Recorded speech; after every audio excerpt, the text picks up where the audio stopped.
NSE, Nuestra Señora del Encuentro con Dios, presenta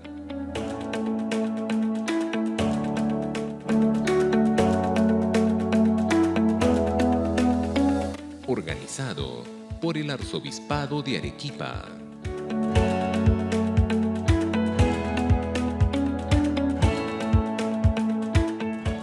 Lo primero que vamos a trabajar son las áreas de una pastoral socio-caritativa.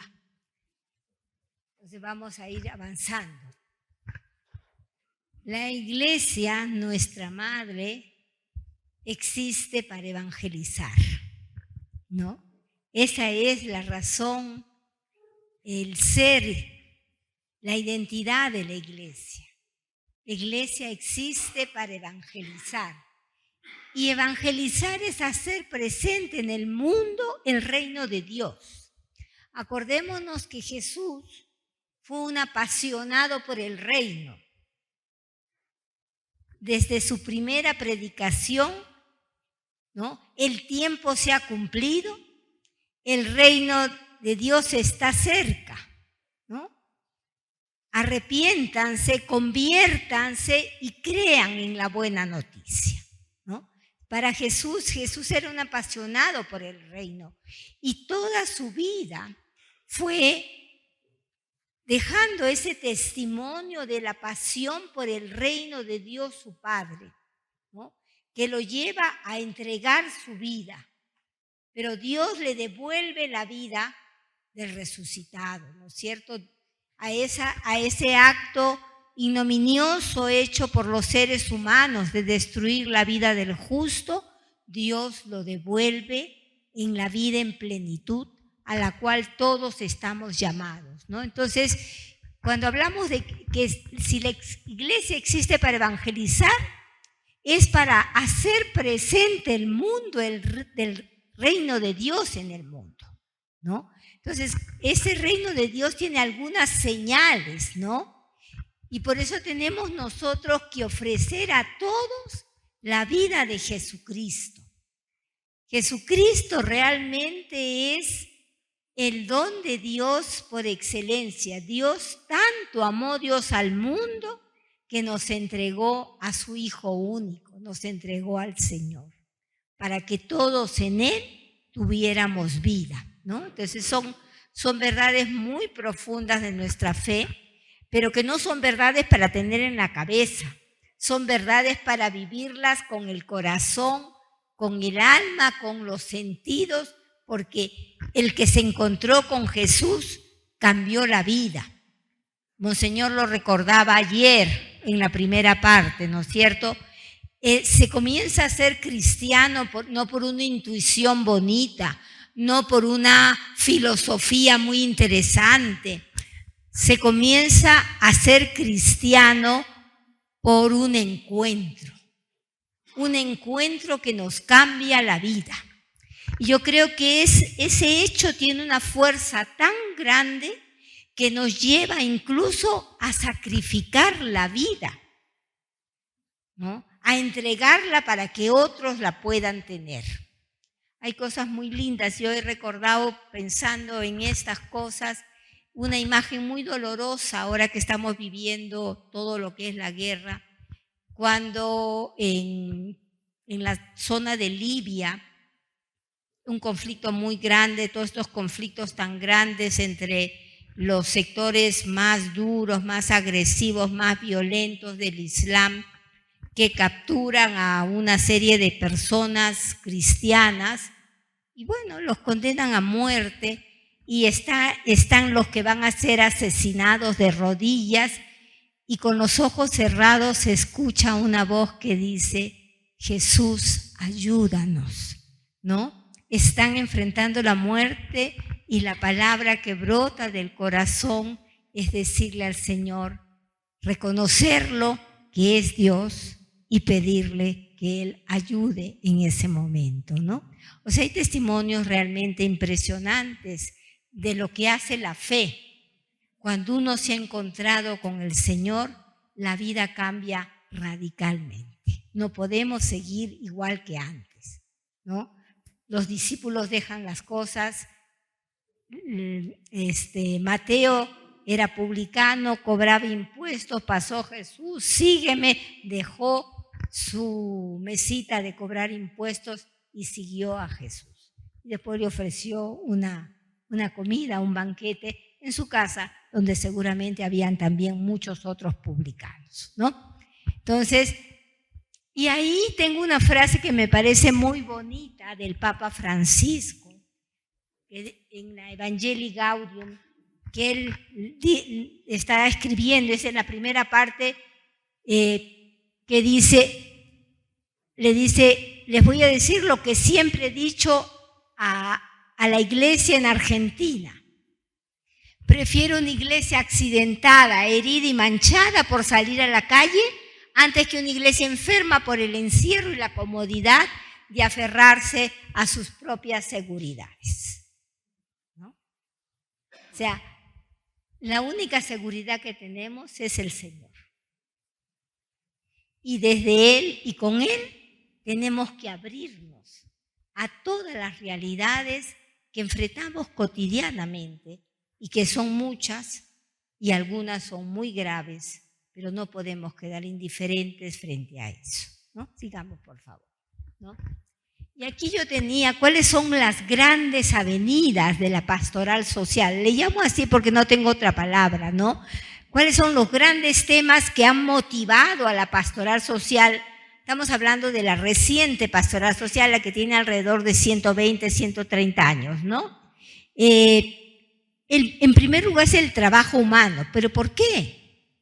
Porque el Papa León XIII se dio cuenta que si la iglesia no asumía la cuestión obrera, la iglesia perdía una inmensa cantidad de trabajadores, hombres y mujeres que estaban en condiciones deplorables al comienzo de la revolución industrial, sin ningún derecho, sin ningún descanso, ¿no? Entonces el Papa tiene esa visión, esa capacidad de darse cuenta que tenía la iglesia que ponerse al lado de los que estaban sufriendo, de los que estaban viviendo esas situaciones de profunda injusticia. En ese momento no habían leyes laborales, no había nada. Simplemente eran las personas trabajando prácticamente 18, 20 horas para generar riqueza, ¿no? Entonces, el trabajo humano es una primera gran preocupación que motiva toda una pastoral del mundo del trabajo, ¿no? Ha pasado por muchas etapas, por muchas vicisitudes, pero para la iglesia sigue siendo fundamental una pastoral del mundo del trabajo. Una segunda gran avenida de la pastoral social tiene que ver con el tema de la paz y los derechos humanos, ¿no? El ser humano, la dignidad del ser humano es intrínseca a lo humano. Y esa dignidad no se pierde, ni por el pecado ni por el delito. Seguimos siendo seres humanos, seguimos siendo hijos de Dios. Entonces, paz y derechos humanos es como una gran avenida que ha motivado también una serie de textos y de documentos importantes. Un tercer gran eje de la pastoral social lo constituye todo lo relacionado con el desarrollo humano, que la Iglesia siempre lo ha calificado como integral, porque interesa que desarrolle el alma, el cuerpo, la inteligencia, la voluntad, el conjunto del ser humano, el conjunto de los seres humanos, ¿no? Y finalmente, este es el tema más reciente que motiva mucho el corazón de la iglesia y las preocupaciones de la iglesia. De hecho, gracias a que he venido, tengo aquí la última exhortación apostólica del Papa Francisco, que es muy linda, que se llama Laudate Deum, alabado Dios, ¿no? Entonces, yo creo que este es un tema que hoy día nos está poniendo un enorme desafío, ¿no? No podemos pasar por alto la gravedad de la emergencia climática que vivimos, la gravedad de todo el desorden que una lógica de extractivista, que es sacarle a la tierra sus recursos y dejar en el camino desechos sin ninguna consideración de la tierra, contaminando ríos, contaminando cuencas, contaminando océanos, ¿no? Y que genera lo que ahora estamos viviendo, ¿no? Entonces es un desafío muy grande y muy urgente el del cuidado de la creación. Sigamos, por favor, ¿no? Y vamos a ir viendo en cada una de estas pastorales, ¿no? Qué cosa es lo que ha ido generando. Como les decía, la primera gran encíclica de León XIII fue la Rerum Novarum, sobre las cosas nuevas. ¿Y qué cosas eran las cosas nuevas? Era este mundo del trabajo, esta revolución industrial de producir, ¿no? Que había generado una nueva clase social, el proletariado, ¿no? Y ahí se continúa, bueno, eso fue como un boom, realmente fue una cosa inesperada, una encíclica de este tipo. Mucha gente dentro de la iglesia y fuera de la iglesia se quedaron muy estupefactos que la iglesia hablara de estas cosas con tanta claridad, y por 40 años no se dijo nada.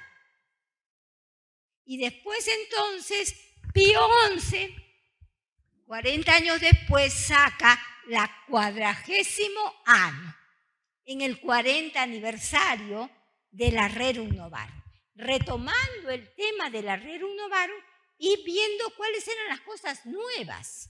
En estos 40 años, qué nuevos desafíos habían aparecido en el tema del mundo del trabajo, ¿no?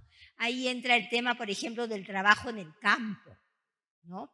Porque la Rerum Novarum es fundamentalmente el trabajo al lado de las máquinas en las ciudades, ¿no? Pero el trabajo del campo, o sea, ahí entra ese tema del trabajo del campo en la 40º año. Después viene entonces Pío XII. Pío XII no era de los que escribían, era bien parco, ¿no? Pero Pío XII tenía una cosa muy interesante, hacía radiomensajes, ¿no? Y tiene un radiomensaje muy bonito, muy profundo, en la conmemoración de los 50 años de la Rerum Novarum, ¿no? Después tenemos Juan XXIII con la Madre y Maestra, que es un texto muy lindo, ahí en la Mater et Magistra, que es en 1961, ¿no? Aparece estas 3 características del discernimiento: el ver, el juzgar y el actuar. Aparecen en la Mater et Magistra de Juan XXIII por primera vez, ¿no? Para poder discernir cómo hacemos un proceso de discernimiento, tenemos que conocer la realidad, pero esa realidad tenemos que leerla a la luz de nuestra fe para de ahí sacar las líneas de acción, ¿no? Ese es el proceso. Entonces ahí está, eso es con Juan XXIII, la Mater Magistra, ¿no? Y luego ya viene la 80ª Veniet en el 80 aniversario de la Rerum Novarum de Pablo VI, que es muy bonita. La 80ª Veniet no es muy grande, pero es realmente muy bonito, ¿no? Y vale la pena. Y después vienen 2 grandes encíclicas de Juan Pablo II, conmemorando los 90 años de la Pacem in Terris, que diga de la Rerum Novarum, que es Laborem Exercens sobre el trabajo humano, que realmente es de las mejores cosas que yo he leído del Papa, de Juan Pablo II, realmente muy lindo. Y después tenemos la Centesimus Annus, en el centenario de esta primera gran encíclica. Y creo que ahí hay un corpus doctrinal sobre lo que significa el mundo del trabajo y el acompañamiento y el compromiso de la Iglesia con los sectores de trabajadores sumamente importantes, ¿no? Sigamos a la siguiente. Vamos a ver entonces el tema de la paz y los derechos humanos. La primera gran encíclica del tema de la paz es la Pacem in Terris, paz en la tierra, que es una encíclica que está muy dentro del corazón del Papa Juan. El Papa Juan, hay la crisis de los misiles en Cuba, aparentemente va a haber una tercera guerra mundial si eso no se soluciona. El Papa está hablando con un lado, con el otro lado, con Nikita Khrushchev por un lado, con el presidente de los Estados Unidos, moviéndose, tratando, no puede haber una guerra, no puede haber una guerra, y ahí él saca esta encíclica que es realmente muy hermosa, la Pacem in Terris, y la verdad es este trabajo del Papa como líder moral de la humanidad, pero también como líder reconocido por todos los sectores, ¿no? Que él hace este enorme esfuerzo y este compromiso por la paz en el mundo. Cualquier cosa menos la guerra, ¿no? Una paz chueca, no importa, pero es paz, ¿no? Entonces esto es bien importante, ¿no? Y después, a partir después de Papa Juan, en el 63, ya comienza con el Papa Pablo VI los famosos mensajes para la Jornada Mundial de la Paz. Nosotros sabemos que el 1 de enero para la Iglesia es el día de la Jornada Mundial de la Paz, y cada año hay un documento muy interesante que va marcando un poco la reflexión y la preocupación de la Iglesia sobre cómo ir construyendo la paz a través de diferentes espacios, de diferentes situaciones, ¿no? Por ejemplo, la primera que sale es la del 73, que Pablo VI dice: la paz es posible. No podemos aceptar que no es posible la paz siempre es posible, ¿no? Después, en el 83, hay otra muy interesante: el diálogo por la paz es una urgencia de nuestro tiempo, ¿no? Necesitamos entonces de plantear la paz. En el 93, si quieres la paz, sal al encuentro del pobre, ¿no? No podemos pensar en un mundo en paz si hay gente con hambre, si hay gente maltratada, si hay gente violentada, ¿no? Sobre esas situaciones no se puede construir la paz. Por eso dice: sal al encuentro del pobre, ¿no? Después, en el año 99, esto es muy bonito porque yo prácticamente estuve cuando salió eso: el secreto de la paz verdadera reside en el respeto a los derechos humanos. Eso fue justo el año antes del jubileo del año 2000 que salió ese documento. Es muy bonito, muy, muy bonito, ¿no? Este es también de Juan Pablo II, y en el 2013 ya nuestro Papa Benedicto saca esto: bienaventurados los que trabajan por la paz, ¿no? Bien bonita también esa reflexión. Y bueno, también el Papa Francisco cada año ha sacado un documento muy interesante en relación a la paz y a los derechos humanos. Sigamos, por favor.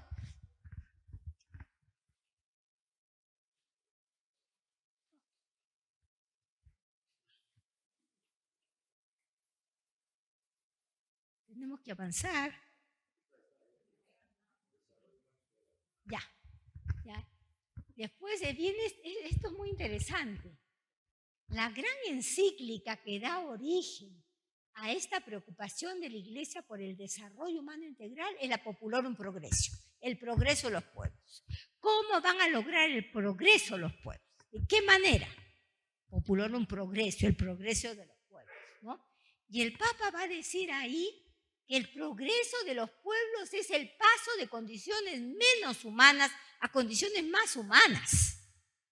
No podemos pensar en el desarrollo solamente haciendo edificios, haciendo carreteras.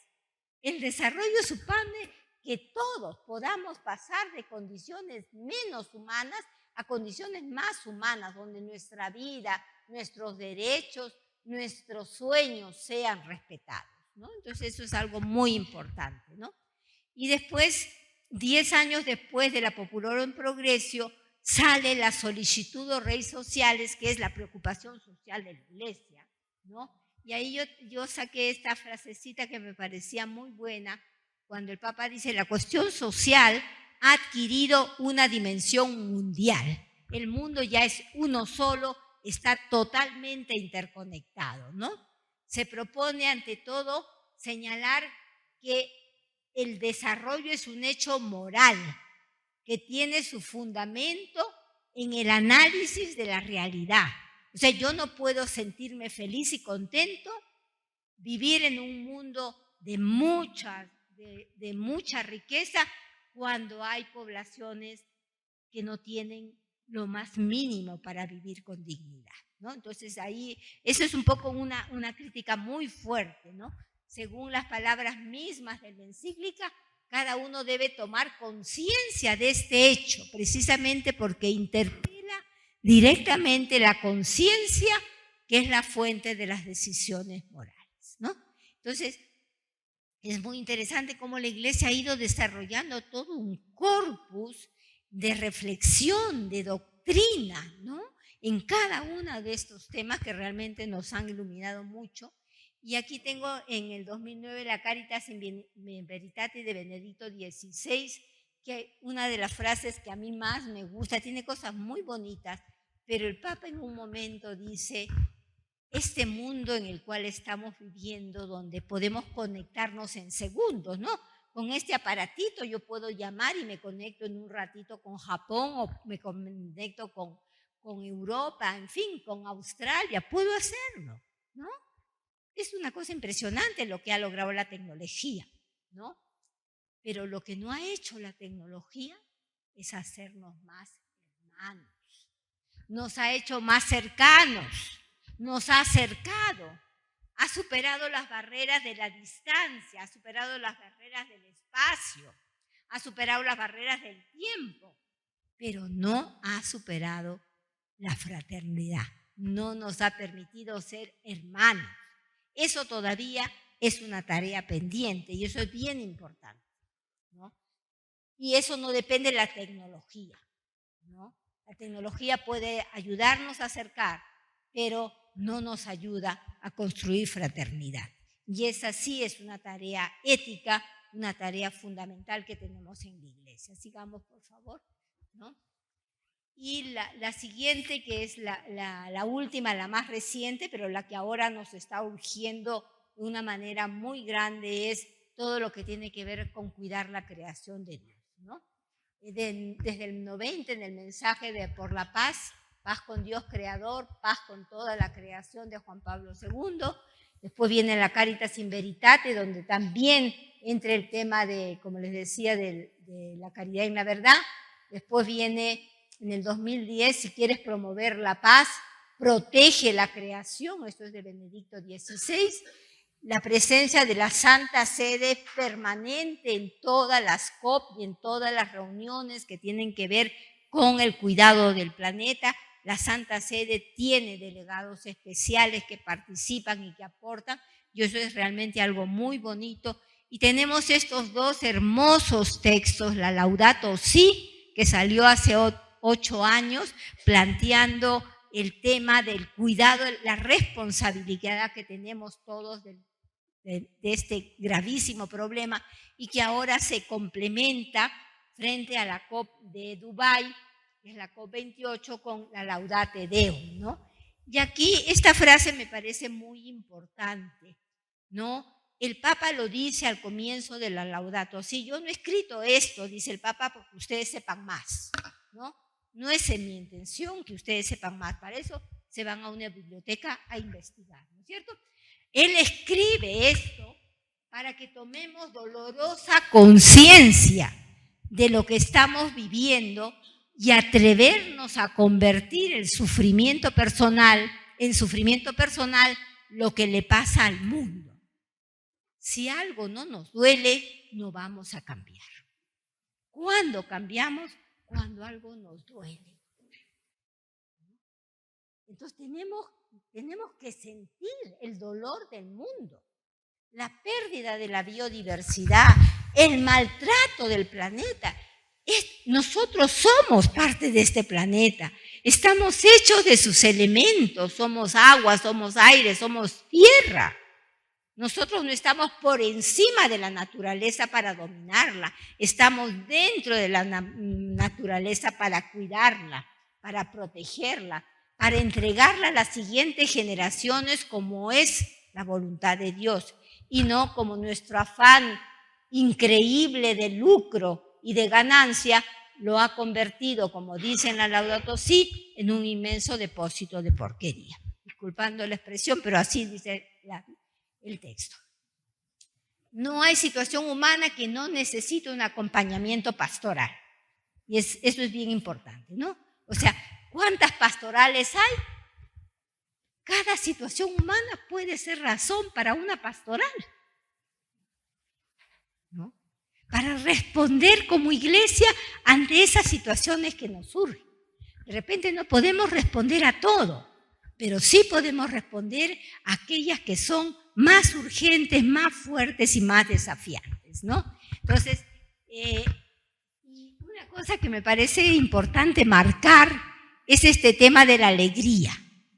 Dice, el Papa lo dice, no hacemos pastoral con cara de funeral, ¿no es cierto? Una cara de funeral no convoca a nadie.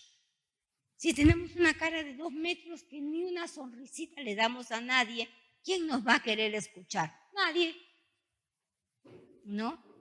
Hacemos pastoral desde una lógica que es profundamente cristiana, la alegría. ¿Y por qué el cristiano es alegre? Porque el cristiano parte de una experiencia de vida.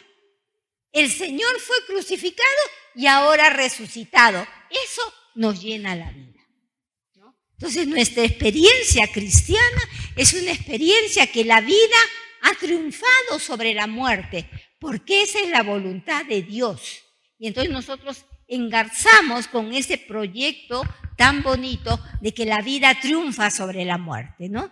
La dignidad y los derechos humanos nos desafían siempre y por eso hay una pastoral de derechos humanos que entendemos que es como una especie de eje articulador de la pastoral social. Esto lo trabajamos con Monseñor Miguel Irizar, cuando él era todavía presidente de SEAS y a mí me hizo secretaria ejecutiva de la comisión, ¿no? Me dio el encargo de que nosotros trabajáramos una pastoral de derechos humanos y que lo hiciéramos dentro de todo el CELA. Me salió una cosa muy bonita de pastoral de derechos humanos, ¿no? Como eje que articula la pastoral social. Y después tenemos pastorales a partir de grupos, poblaciones específicas. Hay una pastoral de la infancia, ¿no? Muy importante, porque hay un sector de la infancia muy maltratado. Y necesitan saberse amados y queridos por nosotros, porque es la manera como estamos expresando el amor de Dios, ¿no es cierto? También hay pastoral con los jóvenes, ¿no? Acá hay varios de todos estos muchachos que están en el seminario, todos jóvenes que se están formando para ser sacerdotes, todos ellos son jóvenes que tendrían mucho que decir a una pastoral juvenil, ¿no? Recoger de los jóvenes cuáles son sus intereses, cuáles son sus sueños, cuáles son sus esperanzas. Y de repente parte de esas esperanzas están en un servicio dentro de la iglesia, de repente sus esperanzas van por el lado de tener una familia. Hay muchas maneras como se expresa la esperanza, pero eso es algo que me parece que es bien bonita, ¿no? Bien bonito, ¿no? Entonces, el pastoral con mujeres, ¿no? La pastoral con... Hay cosas bien bonitas que se pueden hacer en una pastoral porque hay muchas mujeres que son muy maltratadas, ¿no? Muy maltratadas y no denuncian, y aguantan, ¿no? Por los hijos, porque quién le va a dar de comer, en fin, ¿no? Entonces yo creo que una pastoral que ayude a las mujeres a empoderarse, a ser conscientes de sus capacidades, que no tienen por qué depender de nadie que las trate mal, ¿no? Porque Dios no quiere eso para nosotros, ¿no? Entonces yo creo que eso también es muy importante. Pastoral de los trabajadores, y hemos dicho, y ahora esta es una pastoral que comienza a ser importante, la pastoral de los adultos mayores, porque la esperanza de vida ha crecido en el mundo, ¿no? Antes la gente se moría más joven, ahora somos más los que somos viejitos. Bueno, yo no me considero viejita, por si acaso, ¿no? Porque yo tengo muchos años, pero yo siento que todavía yo puedo aportar y todavía puedo seguir trabajando para hacer el bien a otros, ¿no? Eso me parece importante. Entonces, pero sí, yo creo que es bien importante que las personas adultas mayores se sientan reconocidas, acogidas, valoradas. Es bien importante, bien importante, igual que las familias, ¿no? Ayer un hermano me decía, la familia es el núcleo central para la pastoral, efectivamente, porque en las familias formamos. Si la familia se basa en el amor, va a formar a sus hijos en el amor y les va a enseñar realmente a construir familias que vivan desde los valores y los principios que son fundamentales para todos nosotros, ¿no? Y aquí está también la situación del planeta, nos afecta a todos. También hay una pastoral ambiental, pastoral del cuidado de la creación, pastoral, podemos poner el nombre que más nos interese o nos guste, pero no podemos estar de espaldas a la gravedad del fenómeno climático, del fenómeno ambiental y de todas sus consecuencias que estamos viviendo, ¿no? Aquí en la Laudate Deum, el Papa dice que todos esos fenómenos que hoy día están afligiendo a la humanidad son como quejidos, ¿no? Que dolorosos que nacen, que salen de la tierra diciéndonos, por favor, ya no puedo más, escuchen, respeten, ¿no? Entonces, ahí hay cosas muy bonitas que podemos hacer. Sigamos, por favor. Después yo le he puesto pastoral en los límites, porque hay algunas poblaciones que todavía no las sentimos integradas, que todavía las miramos en algunos casos con desprecio, en otros casos con indiferencia, en otros casos con preocupación, pero que también podrían constituirse en sectores para pensar en pastorales, ¿no? Y yo he puesto un nombre genérico, pastorales marginadas, ¿no? Que están al margen, la población indígena, sobre todo, también la de la sierra, sobre todo en las partes más altas, pero la pastoral, la gente de la Amazonía en muchas zonas, cuando uno llega a una comunidad y hay un colegito que se supone que es de primaria, pero que como no hay profesor, nunca llega el profesor a ese colegito, entonces los niños salen de la comunidad para ir a otro colegio, tienen que caminar 3 horas. Que un niño tenga que caminar 3 horas de ida y 3 horas de vuelta para estudiar. ¿Qué va a poder estudiar ese niño? ¿Qué futuro le estamos dando, no? Entonces, por ejemplo, esa pastoral indígena, y hay varios de los vicariatos que tienen un trabajo bien bonito de pastoral con indígenas, ¿no? Hay cosas bien bonitas que se han hecho y se siguen haciendo, ¿no? Entre ellas, la Universidad Indígena Nopoqui, ¿no? La que hizo Monseñor Cerdín, un obispo que llegó acá, creo que de 13 años llegó, ¿no? Como estos niños, no me acuerdo, siempre se me olvida el nombre, los niños seráficos que venían, ¿no? Para estudiar, para ser parte de los franciscanos, y él se quedó, él llegó muy joven, ¿no? Y él tiene una pasión muy grande por los indígenas, un amor muy grande. Monseñor habla 4 lenguas indígenas y ha traducido textos a esos 4 lenguas indígenas, ¿no? El achánica, el achénica, el chipibo y creo que el machiguengue es el otro que él conoce, ¿no? Entonces es bien bonita la experiencia porque cuando uno va a la Universidad de Nopoqui, es una universidad, funciona como una sede de la sede Sapiencia, que es la universidad que fundó Monseñor Lino Paniza, ¿no? Y la Universidad Nopoqui tiene la educación cultural bilingüe. Tiene, creo que solamente 2 carreras, la educación cultural bilingüe y una otra carrera de contabilidad. Esas son las 2 cosas que tiene. Y bien bonito, yo he 200, 300 chicos, todos indígenas, todos caminando con sus kushmas, algunos hasta con sus plumas, y no se sienten mal, ¿no? Y es bien bonito que se les reconozca, que se les valore en su identidad propia, ¿no? Entonces eso, por ejemplo, es un trabajo muy lindo que se ha hecho y hay otras experiencias también bien interesantes de pastoral indígena, ¿no? Otra pastoral que está en los límites es la pastoral de migrantes, acelerada por la crisis migratoria de los venezolanos, ¿no? La inmensa mayoría de venezolanos que vienen porque no tienen nada en Venezuela, ¿no? Puede ser que haya alguna gente que se haya filtrado que sean delincuentes, no lo dudo, ¿no? pero la inmensa mayoría son gente trabajadora, ¿no? Que está dispuesta a trabajar acá para conseguir un dinerito y poderlo mandar a la familia que quedó allá. Muchas veces son la mamá que quedó allá, muchas veces es hermanos que quedaron allá, en algunos casos hijos que no han podido desplazarse hasta acá.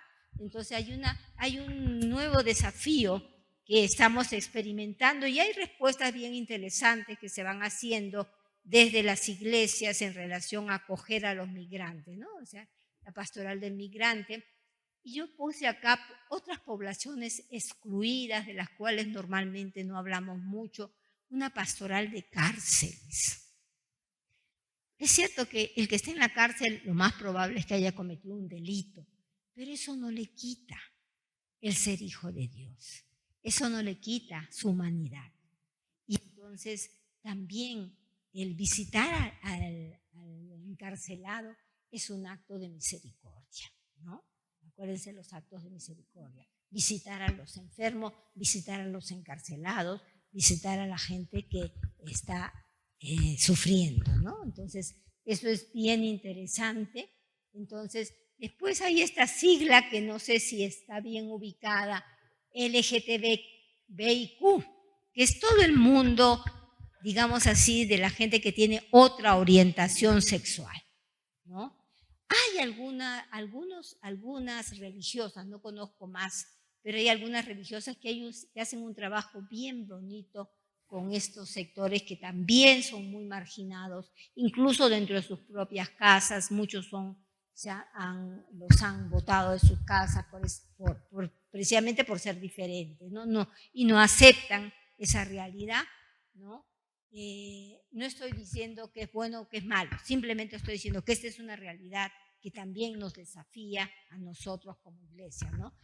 Y otro sector que es el sector de mujeres prostituidas, ¿no? Es un sector con una herida increíblemente dolorosa, ¿no? Cuando en algún momento he tenido la oportunidad en el CELAM de poder escuchar algunos testimonios, la verdad rompen el alma, ¿no?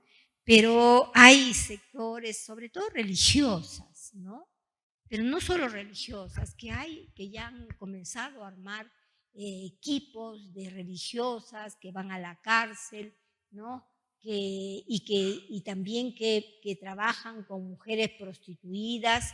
Incluso hay religiosas que van a pelearse cuando ven que hay alguna niña joven que le están prostituyendo, van a pelearse al burdel, a sacar a la chica.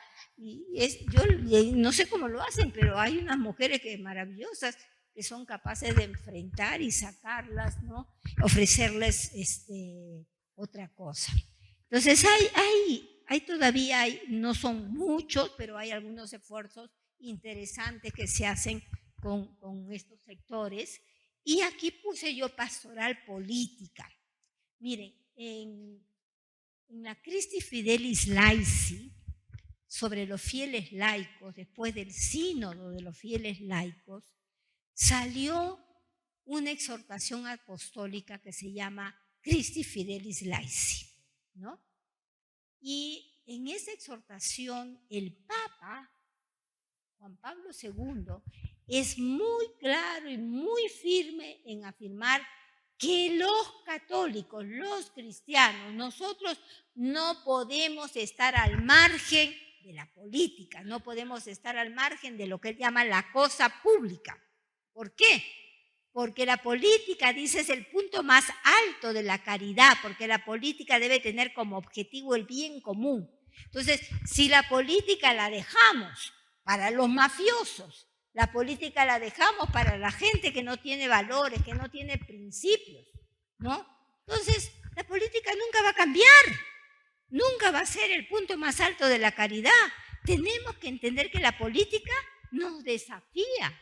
Si hay algún compañero, algún amigo que está interesado, que se ha metido a un partido político, acompañémoslo, orientémoslo, que no se sienta solo, que se sienta acompañado, para que su ideal con el cual entró a la política no se pierda, se mantenga y que si hay un momento de que tiene que salir, bueno, que salga sabiendo por qué salió, por qué no continuó, ¿no? Entonces yo creo que esto también es algo bien importante, viendo lo que tenemos ahora de clase política, que realmente es terrible, ¿no?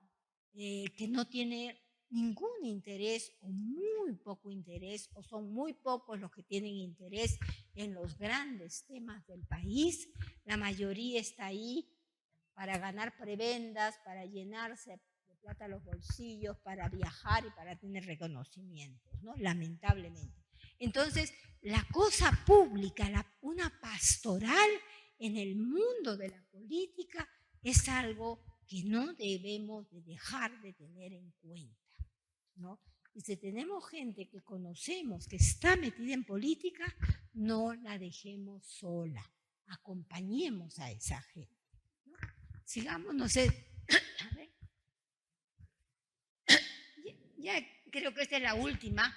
Yo puse acá una cosa, el Papa habla mucho de la santidad común y corriente, ¿no? Esa santidad que nunca la vamos a ver de repente en un altar, pero que sin duda es una santidad, de repente de nuestras mamás, de nuestras abuelas, de nuestros papás, ¿no? Que este es un santo, mira, siempre ayudando, siempre sirviendo. Bueno, aquí Víctor Ortiz, este señor tenía una peluquería, era peluquero en Villa María el Triunfo. Y un día vio que había un muchacho que estaba enfermo, un muchacho enfermo de SIDA. Su familia lo había botado y él lo recogió.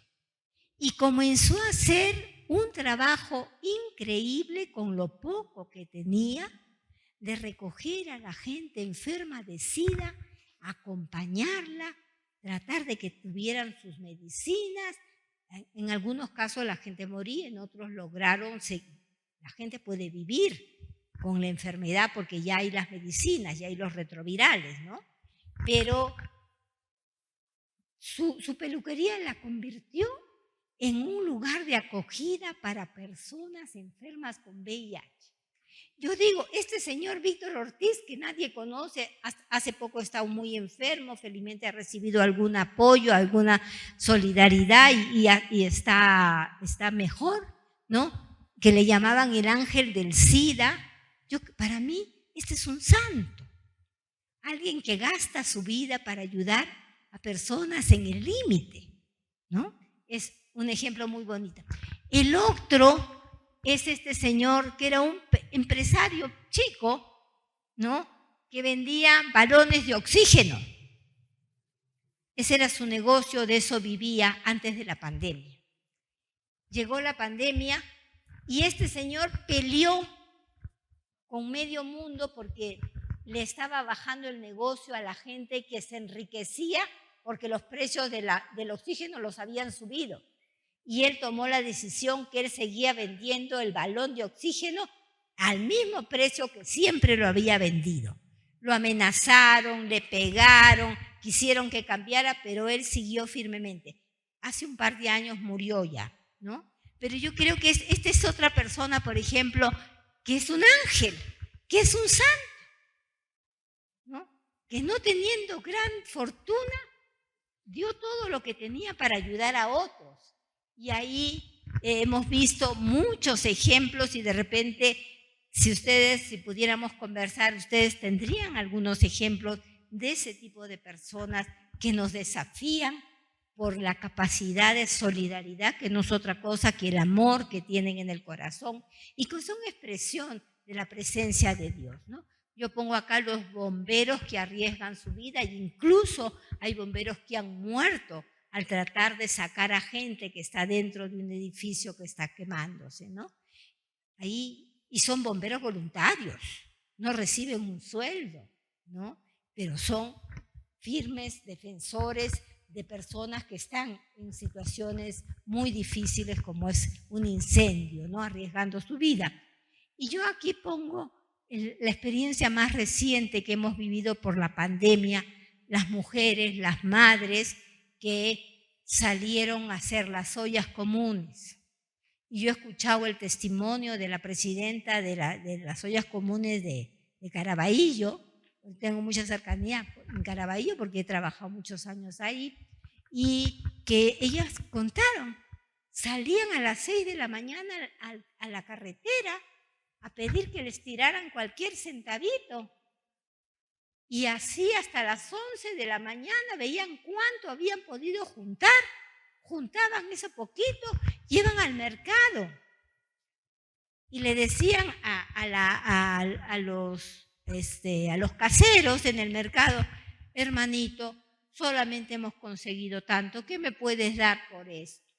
Y con eso cocinaban un plato de comida, por lo menos para que la gente tuviera un plato de comida al día, ¿no? Yo creo que ese esfuerzo de estas mujeres que organizaron las ollas comunes es algo muy, muy, muy bonito, que es una expresión de un amor muy grande en el corazón, que no puede ser otra cosa que Dios presente, ¿no? Por eso yo decía, estos son estos santos silenciosos, y seguramente hay muchos más que ustedes pueden haber conocido o conocen, ¿no? Sigamos, por favor, creo que eso es todo. A ver, los santos silenciosos. Sí, ya. Entonces pasamos al siguiente.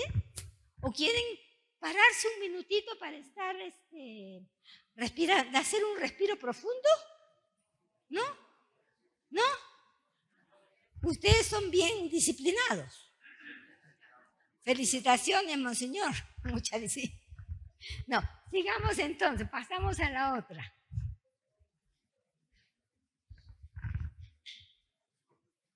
Ya. ¿Cuáles son las pautas para renovar nuestra pastoral social, sociocaritativa, a la luz de esta experiencia que estamos viviendo de sinodalidad, de caminar juntos como iglesia, ¿no? Y yo ponía a mí me gusta mucho este texto, ¿no? Cuando los discípulos de Juan le dicen a Jesús: eres tú el que ha de venir o tenemos que esperar a otro. Vayan y digan a Juan lo que han visto y oído, ¿no? Eso es lo que tenemos que hacer en la pastoral, ¿no? Decir a los otros lo que hemos visto y oído, lo que nuestro corazón siente y vive por el encuentro con el Señor, que es lo que nos cambia la vida. La iglesia tiene un tesoro que no puede guardar para sí. Yo me santifico solito, no. Los santos nunca se han hecho solitos, siempre se han hecho con los demás, ayudando situaciones límites, ¿no? De allí la necesidad de una iglesia en salida, que eso lo trabajaron con Monseñor Javier el primer día, ¿no? Y el Papa nos llama a ser una iglesia que no esté encerrada en su tradición, en sus costumbres, no, una iglesia que salga de puertas abiertas, ¿no? Hoy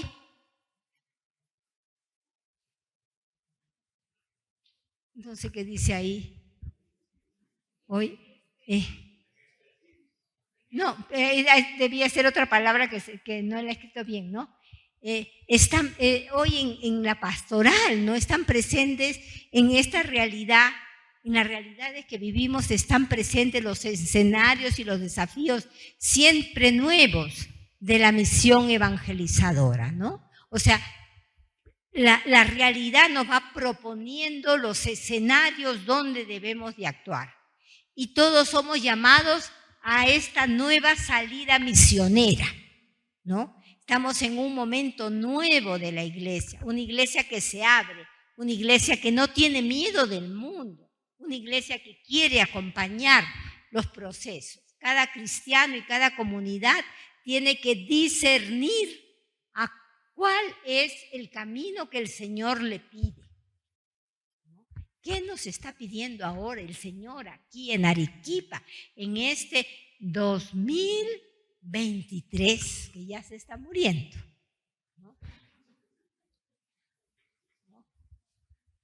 Todos somos invitados a aceptar este llamado, salir de nuestra propia comodidad y atrevernos a llegar a todas las periferias que necesitan la luz del Evangelio. Hemos nombrado en el anterior capítulo, digamos así, las periferias, la gente que vive en límites, ¿no? Y que muchas veces no tiene nadie que los acompañe, ¿no? Sigamos, por favor. Tenemos que avanzar entonces hacia un nuevo paradigma.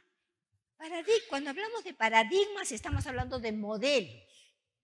¿Cuál es el paradigma de evangelización que necesitamos aquí en la arquidiócesis?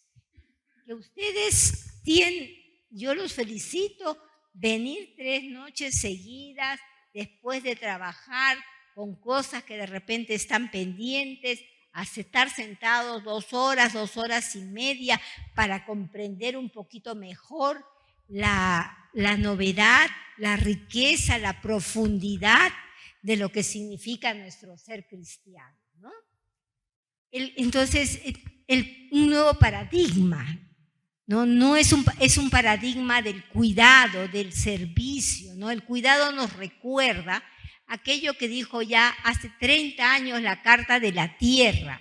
La Carta de la Tierra es un documento que saca la reunión de Naciones Unidas en Río de Janeiro, ¿no? Sobre el tema de qué está pasando en el mundo. Miren, en el año 92 hubo una reunión muy importante sobre la situación del mundo, qué pasa en el planeta, ¿no?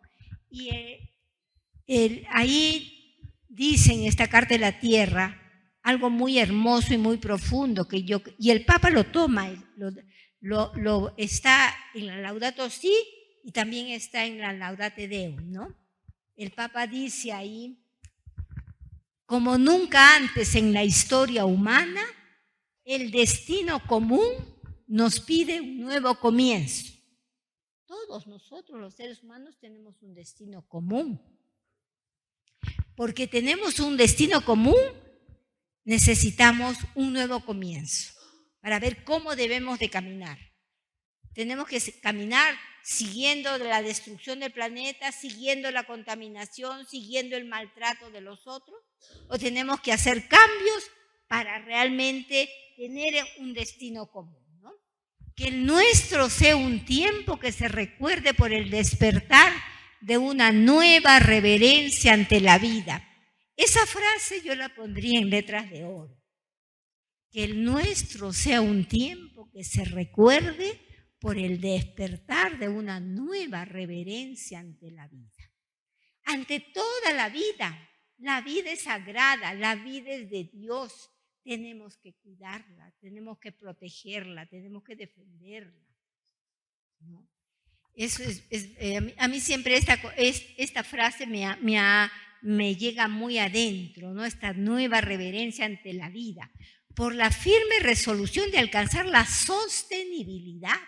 Es decir, que nuestro planeta sea sostenible, que puedan pasar 100, 200, 300, 1000 años y el planeta sigue rebosante de vida, porque esa es la voluntad de Dios, ¿no?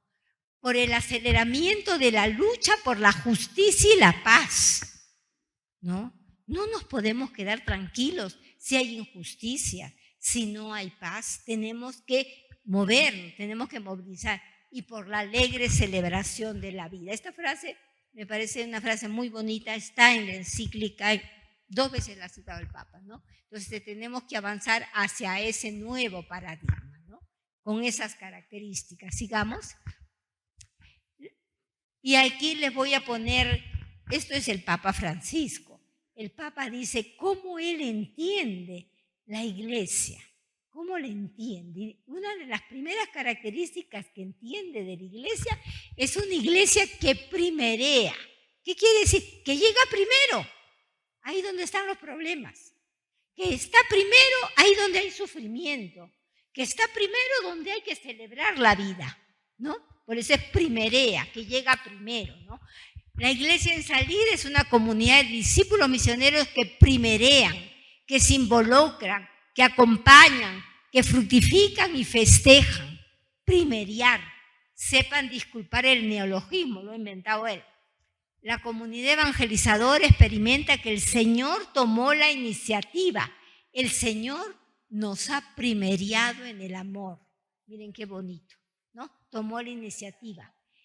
En esto consiste el amor, no en que nosotros hayamos amado a Dios, sino que Él nos amó a nosotros primero y envió a su Hijo como propiciación de nuestros pecados. Eso está en 1 de Juan.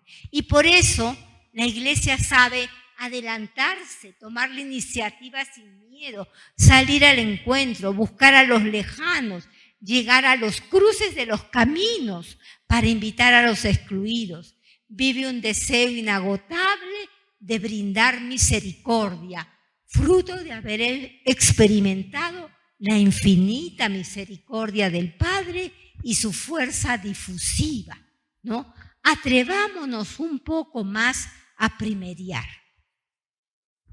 La verdad, yo creo que es esto que vamos a leer, que son palabras textuales de la Evangelii Gaudium, de la primera exhortación que hizo el Papa.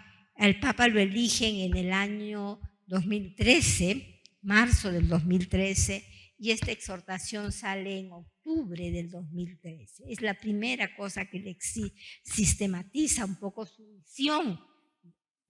Esto es escrito para la Iglesia, no es para toda la gente. Esto es para la Iglesia, lo que él está pensando que debe ser nuestra Iglesia, ¿no? Sigamos. Una Iglesia que se involucra, no pasa ahí a la vera del camino. Una Iglesia que es capaz de arrodillarse con el samaritano del camino, que es capaz de curarle las heridas, subirlo a su caballo, dejarlo, cuidarlo, dejarlo y pagar por lo que va a significar eso cuando lo deja para que lo sigan cuidando, ¿no? Una Iglesia que se involucra. Como consecuencia, la Iglesia sabe involucrarse. Jesús lavó los pies a sus discípulos. El Señor se involucra y involucra a los suyos, poniéndose de rodillas ante los demás para lavar los pies. Pero luego dice a sus discípulos: seréis felices si hacen esto. La felicidad está en el servir a los otros, como Él lo ha hecho, ¿no? La comunidad evangelizadora se mete con obras y gestos en la vida cotidiana de los demás. Y acá hay algunas frases muy bonitas. Achica distancias, se abaja hasta la humillación, si es necesario, y asume la vida humana tocando la carne sufriente de Cristo en el pueblo. Los evangelizadores tienen así olor a oveja, y éstas escuchan su voz, ¿no? Es un texto muy lindo. Sigamos, por favor. Esa iglesia que primerea, que se involucra, es una iglesia que acompaña, ¿no? La comunidad evangelizadora se dispone a acompañar, acompaña a la humanidad en todos sus procesos, por más duros y prolongados que sean. Sabe de esperas largas y de aguante apostólico. Las cosas no salen, no somos magos que salen así porque hacemos los dedos así, ¿no es cierto? Tiempo, toma tiempo, hay que tener paciencia. La evangelización tiene mucho de paciencia y evita maltratar los límites, ¿no? Hay límites, no hay que maltratarlos, hay que respetarlos. Sigamos. Y también es una iglesia que sabe fructificar. Es una iglesia fecunda, es una iglesia que da frutos. La comunidad evangelizadora siempre está atenta a los frutos porque el Señor la quiere fecunda. Cuide el trigo y no pierde la paz por la cizaña. El sembrador, cuando ve despuntar la cizaña en medio del trigo, no tiene reacciones quejosas ni alarmistas. Encuentra la manera de que la palabra se encarne en una situación concreta y de frutos de vida nueva, aunque en apariencia sean imperfectos o inacabados. El discípulo sabe dar la vida entera y jugarla hasta el martirio como testimonio de Jesucristo, pero su sueño no es llenarse de enemigos, sino que la palabra sea acogida y manifieste su potencia liberadora y renovadora. Sigamos. Y finalmente es una iglesia que celebra las maravillas que Dios ha hecho. Una iglesia que está dispuesta siempre a cantar con María el Magnífica, ¿no? Se alegra mi alma porque Dios ha mirado la humillación de su esclava, ¿no? Y celebra las maravillas que Dios ha hecho en ella, ¿no? La comunidad evangelizadora gozosa siempre sabe festejar, celebra y festeja cada pequeña victoria, cada paso adelante en la evangelización. La evangelización gozosa se vuelve belleza en la liturgia, en medio de la exigencia diaria de extender el bien.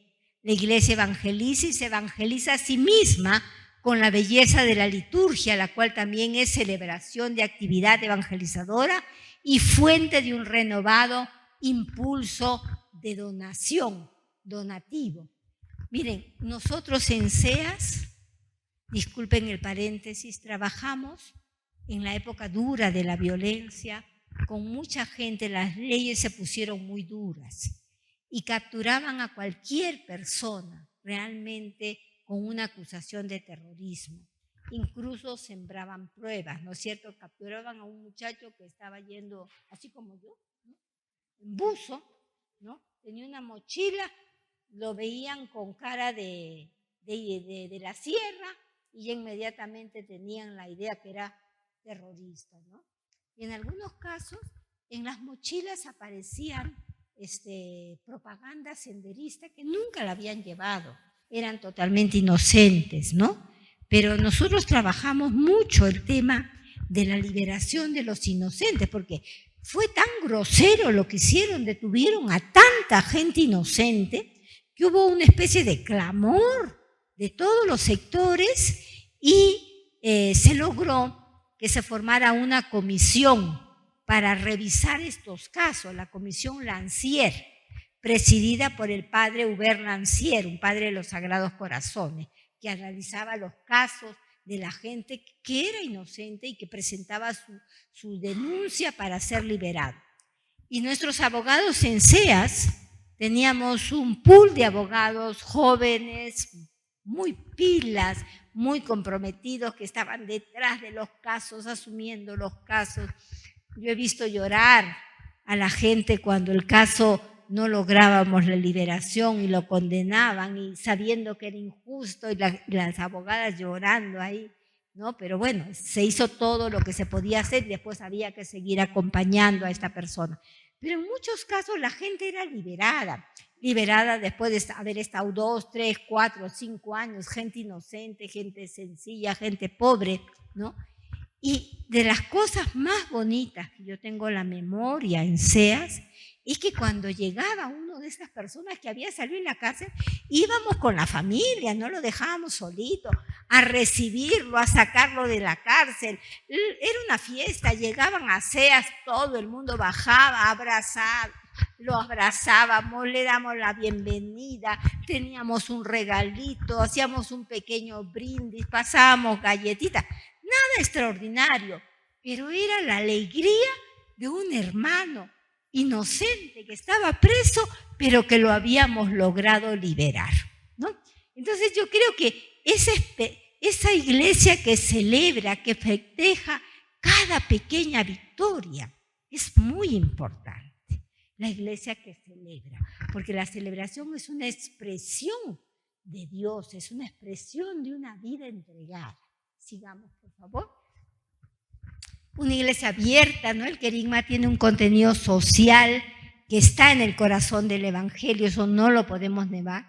El nombre de Dios es misericordia. Acordémonos que hace algunos años, no me acuerdo ya cuántos, serán unos 6, 7 años, que tuvimos el jubileo de la misericordia, ¿se acuerdan? Que el Papa convocó a un jubileo especial de la misericordia. Y fue un año muy bonito, donde trabajamos mucho esto, y ahí aparecía esto que el Papa lo dijo en una entrevista que dio: el nombre de Dios es misericordia y nos impulsa a ser compasivos. Así como la iglesia es misionera por naturaleza, también es compasiva por naturaleza. Los pobres siempre serán primero. La iglesia que siempre vive en un espíritu de conversión siempre orientada al bien común. Nuestra fe no es una fe intimista, es decir, encerrada para nosotros, Dios y yo, no. Nuestra fe es una fe que desborda, porque el amor nunca encierra, el amor siempre es comunicación y don, ¿no es cierto? Sigamos. Tenemos que hacer pastorales con olor a evangelio, ¿no? Salir de nosotros mismos para buscar el bien de todos. La tarea no es de uno, la tarea es colectiva. Estamos convocados todos según nuestra propia vocación, de la mano de un Dios misericordioso, que no nos juzga, nos ama, ¿no? Dios en primer lugar nos ama, ¿no? Recordemos la mujer pecadora, la mujer adúltera, ¿no? Al final, cuando se queda el Señor solo, cuando dice, el que no tenga pecado que tire la primera piedra, ya la querían ahí lapidar, ¿no es cierto? Porque eso decía la ley, que una mujer encontrada en flagrante delito de adulterio tenía que ser lapidada. Entonces, lo quieren poner entre la espada y la pared. A ver, tú que tanto hablas de misericordia, de Dios misericordioso, ¿qué dices? La mujer ha sido encontrada en flagrante delito de adulterio. Y bueno, Jesús le dijo, bueno, el que no tenga pecado, que tire la primera piedra. Y bueno, como todos somos pecadores, se fueron yendo, hasta que quedó la mujer y el Señor. Y el Señor le dice una cosa tan sencilla, ¿no? Nadie te condenó. Y él, no, Señor, yo tampoco. Anda y no peques más, ¿no? Eso es, anda y no peques más, ¿no? Ha venido para los enfermos y los pecadores. Cuando lo criticaban los fariseos, ¿por qué tu maestro come con esa gente despreciable? Su respuesta es porque no ha venido para los justos, para los perfectos, para los sabios, para los poderosos. Ha venido para los enfermos y los pecadores. Y recordemos a nuestro querido amigo Zaqueo, ¿no? Que no hacía honor a su nombre, porque el nombre Zaqueo quiere decir puro, inocente. Y Zaqueo no era ni puro ni inocente, ¿no? Sabemos la historia. Zaqueo era jefe de publicanos, o sea que se llenaba bien los bolsillos, ¿no es cierto? Pero era chiquito, era chatito, así como yo. Y quería ver a Jesús. Y la gente no le dejaba ver a Jesús, se subió a un árbol para verlo bien. Jesús lo ve. Zaqueo, hoy como en tu casa. Y recordemos qué bonito, ¿no? En medio de la fiesta, porque Zaqueo hizo una gran fiesta, ¿no? Con sus amigos, que también eran igual que él, ¿no? Se pone delante de Jesús y dice, al que le robé, le devuelvo 4 veces lo robado. Eso decía la ley. O sea que Zaqueo se ponía a derecho, a cumplir con la ley, ¿no? Pero Zaqueo da un paso más. No solamente va a cumplir la ley. El paso más es, y la mitad de mis bienes lo voy a dar a los pobres. Eso ya no pedía la ley. Zaqueo da un paso más, porque su vida se cambió. Y ahí le va a hacer honor a su nombre, que dice que él tiene que ser puro e inocente, ¿no? Sigamos. La pastoral tiene que aportarnos hacia una nueva mirada. En la sociedad donde vivimos todo tiene precio. Todo se convierte en un recurso que se usa y se desecha. Por eso la encíclica Laudato Si nos dice que hemos hecho de nuestro planeta un inmenso depósito de porquería. ¿Qué está detrás de todo esto? Vivimos inmersos en el paradigma del dominio, del individualismo, de la conquista, del uso indebido de las otras personas y de los bienes de la creación. Lo que prima es un paradigma de dominio, ¿no? Nuestra fe nos enseña a leer los signos de los tiempos para saber qué sucede y qué nos está pidiendo el Señor en cada momento de nuestras vidas. Las religiones y espiritualidades se sostienen sobre el cuidado de las personas y de la naturaleza. Es otra manera de expresar el amor, la ternura y la preocupación por la vida propia y la ajena de las personas y de la naturaleza. Necesitamos entonces, a través de nuestras pastorales, una nueva mirada, una nueva lectura. El Señor todo lo hace nuevo. Creo que ya falta uno nomás o dos. Ya terminó.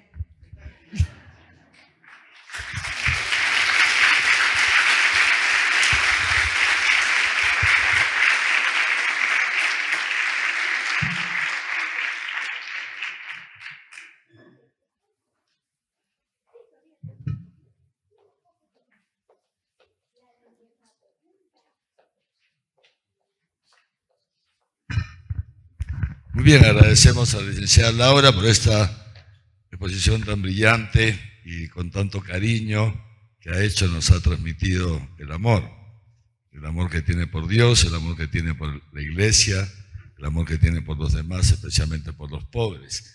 Entonces, tenemos unos minutos, son 8:15, tenemos unos minutos, si alguno quiere hacer alguna pregunta, algún comentario. Estamos, como decíamos, preparándonos, abriendo nuestra mente para el relanzamiento de una pastoral socioeducativa renovada en la arquidiócesis. Esta es nuestra meta, hacia eso vamos. Así que si alguno quiere hacer un comentario, alguna pregunta, no se chupen.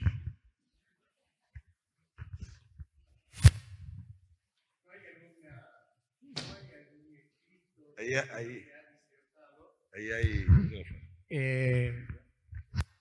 No soy, ¿no? Ya. Sí. Sí, por favor, ¿tiene algún escrito sobre lo que ha... Bueno, está aquí.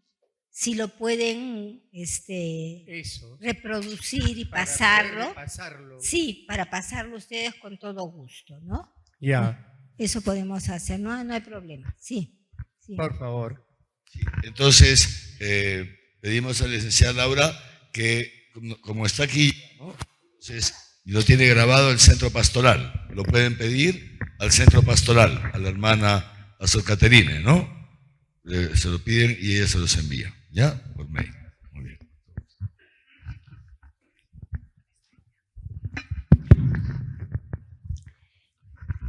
¿Alguna otra intervención? Sí, hermana, aquí. A ver, Kevin, le va a dar el micrófono. A ver, Ahí está. qué bueno. Buenas noches, licenciada, monseñor.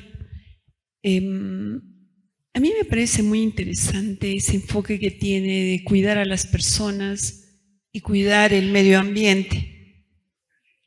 El cuidado de las personas inicia en la familia. Siempre escucho noticias de problemas que tenemos cada día y yo digo, ¿solucionamos metiendo a un delincuente a la cárcel? No. A mí me parece que tenemos que tener la paciencia y la constancia de trabajar en la familia. Y así como hacemos crecer la fe en nuestra familia, la fe y la esperanza, me parece que también tenemos que educar a todos los niños, los jóvenes, en amar nuestra naturaleza y cuidarla, con cosas técnicas. Por ejemplo, gestionar todo lo que compramos, cuál va a ser su destino final, que las autoridades como los consejos distritales nos ayuden a clasificar nuestra basura, a limpiar nuestra casa. Entonces, yo considero que un cristiano tiene que tener eso como parte de su vida. Y lo que le escucho a usted es que estamos en eso. Y me gustaría saber qué tenemos nosotros, ¿no?, en la parte técnica. Mire, yo creo que la pregunta es muy importante, hermana, se lo agradezco mucho. De la basura que se genera en una casa, el 75% se puede convertir en compost. Y lo que se desecha es muy poco. Una cosa bien interesante en la zona de San Juan del Lurigancho hay una experiencia muy bonita que se llama la lombriz feliz.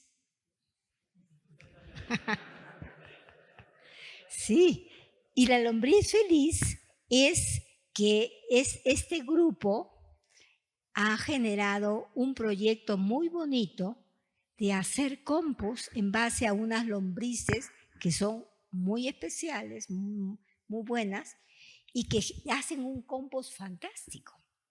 Y entonces han comenzado a los parques que estaban alrededor, convertirlos realmente en espacios verdes, bien bonitos, porque han generado su propio compost. Y la gente en sus casas, no digo que todos, pero si hay alguna gente, porque a mí me han invitado unas papitas que las hicieron en una bolsa de, esas bolsas de yute llenas de tierra, y ahí el señor hizo su compost, el hermano, y ahí sembró sus papas y después nos trajo sus papitas para compartir con nosotros, ¿no?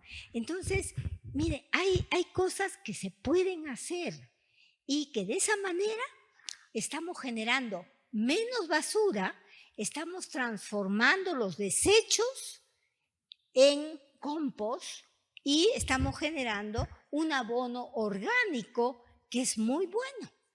Y podríamos tener en nuestra propia casa, en un espacio chico, no necesitamos gran espacio, que podemos tener que tomatitos, que no sé, pues algunas cositas que pueden sembrar, ¿no? Y en algunas avenidas, por ejemplo, se pueden poner algunos árboles frutales, que podría ser bien interesante. Por si acaso, cada municipalidad tiene la obligación por ley de tener una oficina de medio ambiente. Entonces yo les recomiendo que ustedes vayan a su municipio y pregunten quién es la persona a cargo de medio ambiente y que le digan qué está haciendo usted por el medio ambiente, qué proyectos tiene, de qué manera nosotros podemos colaborar y podemos. Yo creo que eso podría ser bien interesante, ¿no? Tocar las puertas por ley tiene que haber una oficina de medio ambiente, ¿no? Entonces, aprovechemos que hay una ley que lo dice, entonces, que muchas veces no hacen nada, celebran el Día del Medio Ambiente, hacen una cosita por acá, otra cosita, y nada más, pero de repente podíamos juntos pensar a ver qué podemos hacer, de repente podemos poner árboles en un camino, pero eso sí, por favor, si siembran árboles, no dejen que el árbol se muera porque se llena de tierra, nadie lo cuida, es un desastre. Si sembramos un árbol, lo cuidamos, porque estamos sembrando vida, ¿no? Entonces eso es bien importante. Yo creo que necesitamos una conciencia mayor de la necesidad de cuidar nuestra casa, como cuidando la vida van a aparecer cosas maravillosas, ¿no? Eso. Qué bien. Buenas noches. Un segundito. Por si acaso también en Cáritas tenemos la campaña de reciclaje, ¿no? Entonces, permanente, ¿no? Entonces, el Papa Francisco también nos habla mucho de esto, ¿no? Tanto en la Laudato Si como ahora último. Dos aspectos me parecen muy importantes. Primero, el reciclaje. Y a alguno tal vez en su casa le pueda costar, etcétera. No pasa nada. Van guardando, van juntando y cuando ya tienen un poquito así, ya avisan a Cáritas y Cáritas lo manda a recoger. Está el camioncito constantemente, tenemos, gracias a Dios, los camiones de Cáritas, ¿no? Que están constantemente dando vueltas. Unos para ver lo del reciclaje, recogiendo, etcétera, y luego otros para la distribución de alimentos, ¿no? Del banco de alimentos, ¿no? Para ir llevando los comedores, las parroquias, etcétera, etcétera, recogiendo alimentos para llevarlos a otros. Estamos siempre en entonces los camiones de Cáritas están siempre dando vueltas por ahí, ¿ya? Muy bien. Entonces, nosotros en la casa, por ejemplo, o sea, todos vamos juntando todo, los periódicos, las cajas, las bolsas, todo. Y las botellas, todo. Y cuando ya tenemos una cantidad, Kevin, ¿cada cuánto tiempo viene Cáritas? Lo vamos poniendo en nuestras, ¿no? ¿Cada cuánto tiempo? ¿Ah? Cada mes y medio, así, porque claro, vivimos nada más el padre Josué, Kevin y yo. No es y vivimos una vida austera, no es que estamos, ¿no? Entonces, pero cada mes y medio ya tenemos las 3 cosas así llenas, una de plástico, otra de papel, no sé cómo es la historia, o de cartón, porque Kevin es el encargado, ¿no? Kevin es el encargado. Kevin, no voltees, que eres tú, haz así. Y entonces ella llama a Cáritas y viene Cáritas y lo recoge, ¿ven? Lo mismo podrían hacer ustedes en la casa, lo mismo, ¿no es cierto? Y vamos cooperando con el medio ambiente, ¿sí? Y luego lo que dice el Papa Francisco, Laudato Si, y lo ha vuelto a decir ahora, bueno, lo ha dicho varias veces, pero lo vuelve a decir ahora en Laudate Deum, tenemos que recuperar la austeridad, ¿no? Porque ha entrado un paradigma consumista derrochador en el hombre posmoderno que está haciendo muchísimo daño al hombre y a la creación. Y tenemos que recuperar lo que siempre ha caracterizado a los cristianos, que ha sido la austeridad, vivir con austeridad evitando gastos superfluos e innecesarios, ¿no? Sería interesante que cada uno de nosotros, no me excluyo, hagamos un repaso de tantas cosas que tenemos ahí en nuestros cajones, ¿no? Cuántas cosas que a lo mejor ni usamos, ¿no? Pero están ahí, entonces, ¿no? Muy bien. Ahora además que viene el festival un día ¿cómo es? Un día en familia del seminario, Tú puedes hacer una revisión por tu casa y a lo mejor tienes ahí adornitos que no usas, que los tienes guardados, el diente de la abuela que está ahí, ¿no? Avisas al seminario y entonces ellos recogen todo y luego los mandan a la, ¿cómo se llama? A la verbena, ¿cómo se llama? Tómbola. A la tómbola, ¿ven? A la tómbola, ahí está. Muy bien. Avisan al seminario y se hace la tómbola. Ya está. Muy bien, gracias. Había una hermana que quería intervenir, sí. Buenas noches. Gracias por su ponencia, licenciada, y a todos los presentes. Viendo la realidad desde los enfoques que usted ha compartido en su ponencia, nos da varias luces respecto a las diversas pastorales que se han mencionado, y algunas que están en proceso, algunas que han tenido éxito y algunas que tienen ciertas problemáticas muy serias. Justamente estaba viendo algo puntual, ¿no? ¿Qué puede diferenciar la conducta o la concepción humana del diferenciar entre un villano y un héroe? Sabemos que nuestro tema es testigos del amor de Dios. Nuestro perfil debería ser el héroe, pero ¿qué diferencia a ese villano que hace lo corrupto, la violencia, hace el mal, destruye, es un destructor, si le ponemos así una etiqueta? ¿Cuál sería esa diferencia entre un villano y un héroe que busca ser testigo del amor de Dios? ¿Cuál sería su transformación sin perder el punto de vista y el centro que es Dios, ¿no? Que es a través del Espíritu Santo, que sabemos que es la fuente de ese amor?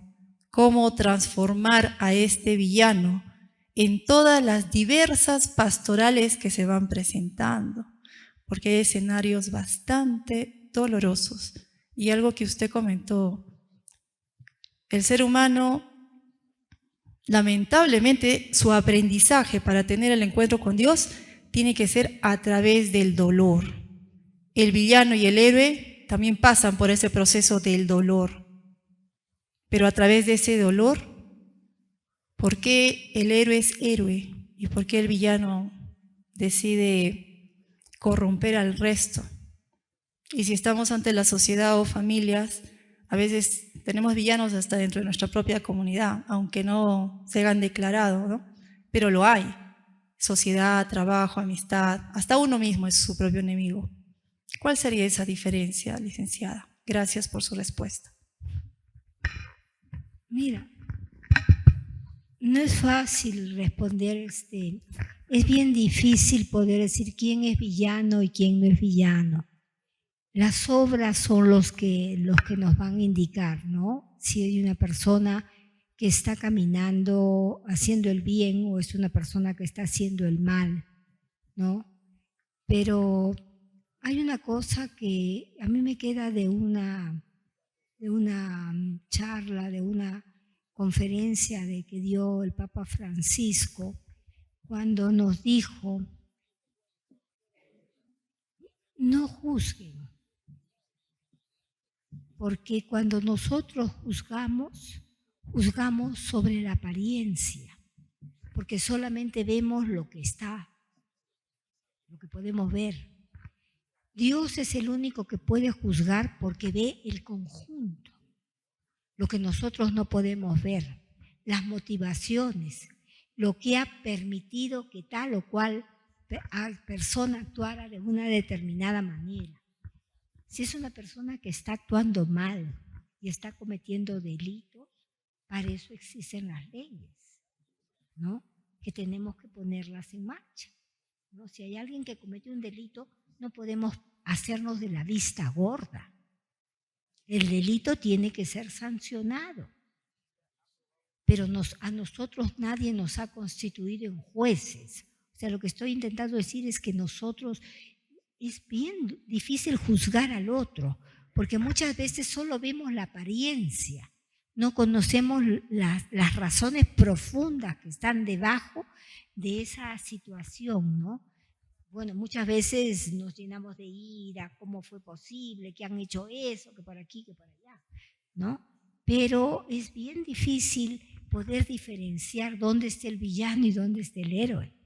¿Dónde está el villano y dónde está el santo? Estas personas que yo he puesto ahí, este señor Ortiz, el ángel del oxígeno, don Luis, eran personas muy comunes y corrientes. Posiblemente nunca los vamos a ver en un altar, ¿no?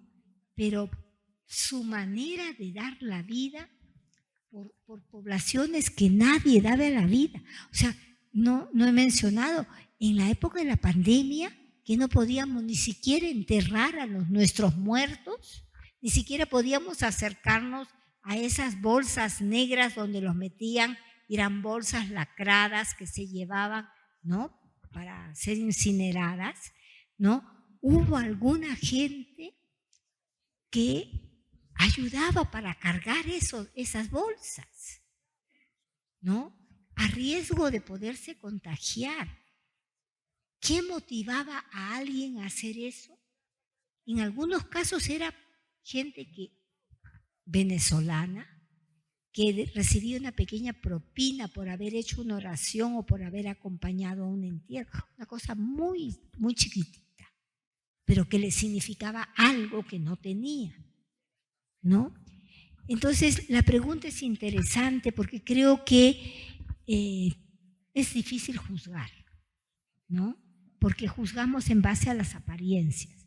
Y por eso las leyes hacen que los que juzguen sean los jueces, y los jueces tienen que investigar y recién ahí ver cuál es la sanción que se deba de aplicar, ¿no? Lo que nosotros creo que siempre debemos de estar abiertos es a entender que las diferentes situaciones que vivimos pueden producir cosas muy buenas como cosas muy malas, ¿no? Y tenemos que estar disponibles para caminar por el lado de lo que es bueno y desechar lo que no es bueno, ¿no? La pregunta da para repensar, pero hay que verla con cosas muy concretas, ¿no? Con casos muy concretos. Y antes que se nos vaya el tiempo, había otra persona que quería decir algo. Un hermano ahí. Sí, hermano, por favor.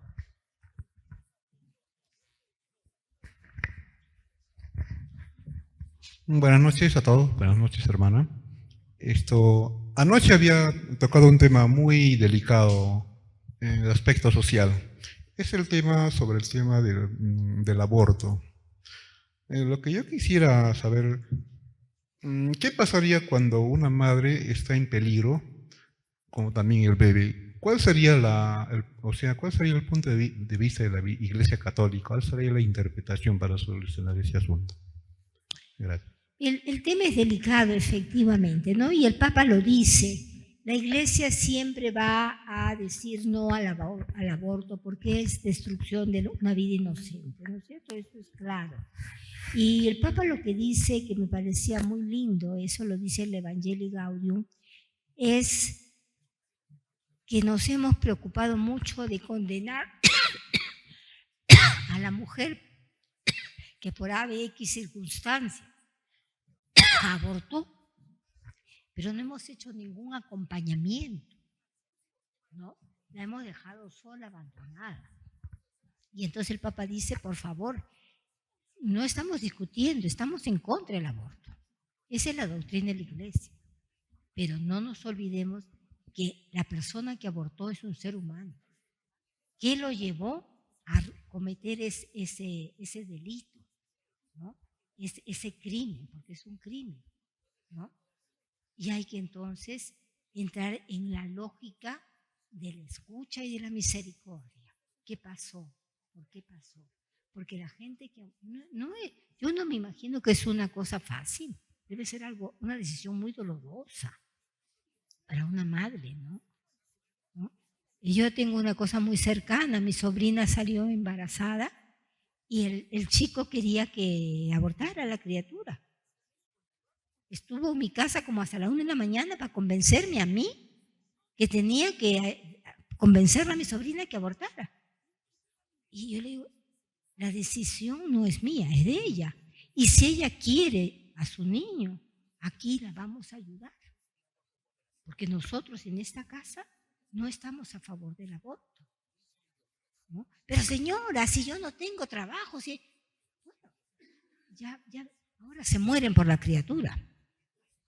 Ahora la adoran. Los abuelos que no querían ni saberse de su existencia, todos nos pierden semana que no se la llevan a su casa. Y yo le pregunté un día a mi sobrina, ¿te pidió perdón? Sí, me dijo, me pidió perdón, ¿no? Felizmente hubo un cambio, ¿no?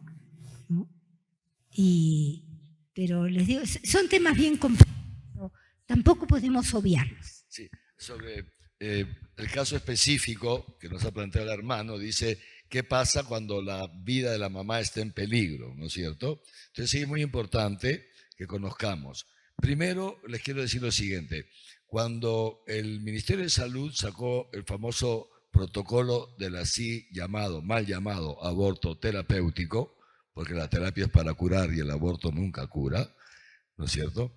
Pero nosotros hicimos el estudio, o sea, nosotros tenemos en la arquidiócesis, probablemente muchos de ustedes lo saben, un comité que se llama el Comité Provida, que lo hemos comenzado hace 15 años y que está compuesto por profesionales, expertos, ¿no? Hay médicos, hay abogados, hay psicólogos, comunicadores, gente que tiene maestrías, etcétera, en temas estos de vida, familia, bioética, etcétera, etcétera. Entonces, los médicos estudiaron el protocolo y el informe que nos dieron es que en todas esas causales, primero, todas las causales que pone el MINSA, hay una causal que se le llama el embarazo ectópico, que no es aborto ni nada porque no hay criatura, la criatura está fuera del útero y entonces no hay ninguna viabilidad de que nazca esa criatura. Uno. Y de los otros, es decir, en todos los casos se puede, o sea, presión alta, como se quiere llamar, en todos los demás casos se puede procurar, o sea, continuar el cuidado de la madre, cuidar la salud de la madre. Hoy día la ciencia ha avanzado tanto que se puede dar la terapia a la madre sin necesidad de que aborte y que la madre pueda seguir viviendo. ¿Ok? O sea, segunda cosa. Tercera cosa, Magisterio de la Iglesia, que dice, de todas maneras, si por curar la salud de la madre, por curar la enfermedad, por cuidar la salud, hay que hacerle a la madre un tratamiento, sabiendo que con ese tratamiento se pone en riesgo la vida del niño, entonces, si la madre lo pide, se le da, es moralmente lícito, porque no se está persiguiendo el aborto, no se está persiguiendo matar al niño. ¿Es cierto que el niño puede morir? Sí, se llama así un efecto secundario no deseado, ¿no? Y eso es moralmente lícito. ¿Se entiende esto, no? La diferencia, ¿no? Lo que es ilícito es ir directamente a procurar el aborto, que es lo que estos movimientos quieren presentarnos como si fuera un derecho, ¿no? O sea, ahora es un tema muy delicado porque de pronto han empezado a surgir, siempre ha habido, pero de pronto han empezado a surgir de modo público, se está haciendo mucha publicidad y no hay semana en que no aparece una niña con mucho dolor para todos, por supuesto, embarazada, ¿no? Siempre las han habido, ¿eh? Pero ahora lo están sí, sacando los medios y exigiendo al Estado que la haga abortar, ¿no? Entonces, porque responde a una campaña para la legalización del aborto, ¿me entiendes, no? Incluso, claro, es muy doloroso para una niña de 13 años tener que llevar un embarazo porque es producto de una violación. Por supuesto que es horrible, merece todo nuestro acompañamiento, nuestra cercanía, etc. Pero claro, ¿qué nos dice cuando nosotros decimos, pero no tiene por qué abortar? Ya comprendemos, hay que darle los cuidados, acompañamiento psicológico. Y entonces, ¿qué nos dicen? La iglesia, que son unos inhumanos, porque obligan a una niña a tener un hijo. ¿Qué va a hacer esta niña a los 13 años con un hijo el resto de su vida? ¿No va a poder estudiar? No, porque lo que decimos es que la niña tenga a su hijito, es muy doloroso para todos, pero no por eso vamos a matar a la criatura. Como dice el Papa Francisco, usa una frase muy interesante. Hace una pregunta a él: ¿acaso es lícito contratar a un sicario para solucionar un problema? Esa es la respuesta que da el Papa cuando se le habla del aborto. ¿Acaso es lícito contratar a un sicario? ¿Sabes lo que es un sicario, no? Esos que ahora están abundando por algunas partes, ¿no? Para solucionar un problema, ¿no? Entonces, ¿qué dice la iglesia? Bueno, acompañemos al Estado, nosotros mismos, mi iglesia, podemos acompañar, etcétera, etcétera. Y cuando la criatura nace, pues muy bien, se la den adopción. Hay tantas familias que no pueden tener niños y que quisieran darle un hogar a un niño, ¿no? De todas maneras, lo otro, eso que ha dicho el Papa, que ahorita nos ha recordado ayer y hoy día, claro, también es verdad que durante mucho tiempo tal vez nosotros no hemos sabido ir al encuentro de mujeres que han abortado y que muchas de ellas cargan con este sufrimiento toda su vida. Gracias a Dios, de un tiempo a esta parte ya han surgido iniciativas. Nosotros aquí en Arequipa, digo por si acaso, si alguna conoce algún caso, tenemos dos iniciativas muy interesantes que no son nuestras, no han nacido aquí. Proyecto Esperanza, son dos programas internacionales. Proyecto Esperanza, que es el acompañamiento a lo largo de un tiempo a cualquier persona que ha participado en un aborto, sea una mujer, sea el novio o el esposo, sea el médico o la enfermera, porque de alguna manera con el tiempo se empieza a experimentar lo que se llama el síndrome posaborto, que es horrible. Personas que no se reconcilian consigo mismas, porque no se han reconciliado con el hijito que han matado. Entonces tenemos esto que se llama el Proyecto Esperanza. Y luego el viñedo de Raquel, no sé si conoce el viñedo de Raquel, que esto surgió en Estados Unidos hace ya varias décadas, ¿no? Que se empieza con un retiro de fin de semana, un retiro donde van pocas personas, no es una cosa masiva, y es algo muy íntimo, porque estamos tocando la vida íntima de las personas, y tiene una eficacia enorme. Y luego se continúa con el acompañamiento. Estos dos, digamos así, programas tienen un acompañamiento incluso psicológico, etcétera, etcétera, ¿no? Entonces, digo, si alguno conoce, entonces sí, nos avisa a través del Centro Pastoral con Sor Caterina, me escriben a mí, pues todo el mundo tiene mi mail, ¿no es cierto? Ya, y yo les paso, los pongo en contacto con las personas correspondientes. Muy bien, muchísimas gracias, son 8:45, nos tenemos que ir ya. Entonces agradecemos mucho a la licenciada Laura Vargas, que ha venido desde Lima para compartir con nosotros estos 2 días, ¿no? Le agradecemos muchísimo y que no queremos que se vaya sin llevarse un recuerdito, un par de recuerditos de Arequipa, Laurita, con todo cariño.